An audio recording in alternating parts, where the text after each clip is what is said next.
First this evening, let's queer up gay culture. Why does LGBTQ plus celebrate Pride in the month of June? In the vibrant mosaic of LGBTQ plus history, June stands as a beacon of celebration and remembrance. But why June?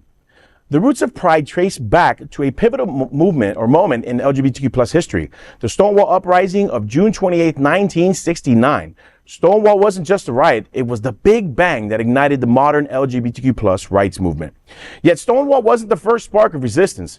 From the drag queens and the hustlers of Cooper's Donuts in 1959 to the patriots of Compton's Cafeteria in 1966, LGBTQ plus individuals have been standing up against injustice for years. In recent decades, Pride has evolved to embrace the diversity of the LGBTQ plus community. Dyke Marches, Black Pride celebrations, and trans marches have emerged as vital expressions of intersectional activism. These events, born out of desire for greater representation and inclusion, have become integral to the fabric of Pride Month. As we celebrate Pride Month in June, it's essential to honor its history while acknowledging the work that lies ahead. From the streets of Stonewall to the halls of power, the LGBTQ plus community continues to push for equality and acceptance. With each pride flag waved high, we reaffirm our commitment to a world where love is love and all identities are celebrated. Pride Month isn't just a celebration. It's a declaration of resilience, a testament of the power of community, and a call to action for a more just and equitable future.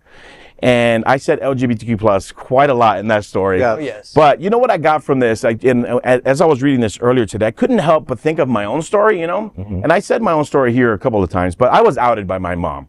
Oh. So when I think of Pride, I always run back to my mother's experience and in turn my experience. And I feel bad because I gave my mom so much shit about how she handled my coming out, you know, that I just think I just became so rebellious. And that's what Stonewall was. It was just a rebellion, right? We were just so sick and tired of the actions that were taken upon us, whether it was taking us out of the clubs, putting our names in the newspaper, getting us fired, whatever the case was.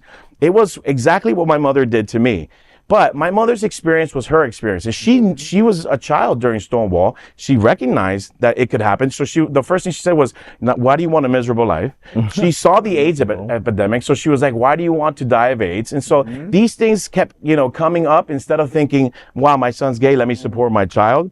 And so every time I think of Pride, I go back to that story. And I know a lot of people have similar stories and have worse stories than mine. I'm very, very, lucky that my story is a positive one because she is now super supportive. Nice. We're besties. If I want my mom to come to Pride, which I don't, because it's not for her, it's for me. If I wanted to, she would. So that's what I think of Pride, and I'm so glad we've come so far nowadays. Well, thank you, JC, for reminding me how old I am. Since it sounds like your mother and I are probably the same generation. Yes, Daddy.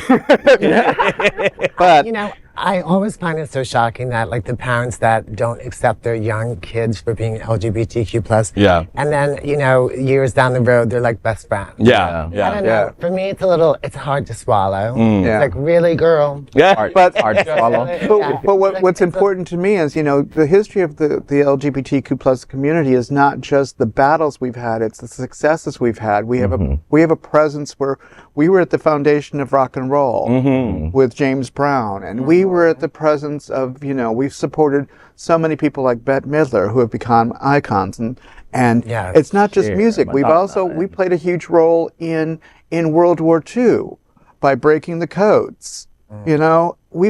We're reminding ourselves of our successes. I'm just going to say the world doesn't spin without the gays. Yeah. No, it doesn't. Amen. We're always in the center of pop culture. Yes. Yeah. We're most creative. Yep. The most detailed, Visual. Creative, the most overlooked, We've been because there's so much talent that gets We've been at the overlooked. forefront of IT. I mean, it's not just the celebration of what we've gone through. Yes, the HIV/AIDS crisis in the 80s and 90s was horrible. But look at our history before then. And yes, there was a challenge to it because of social norms.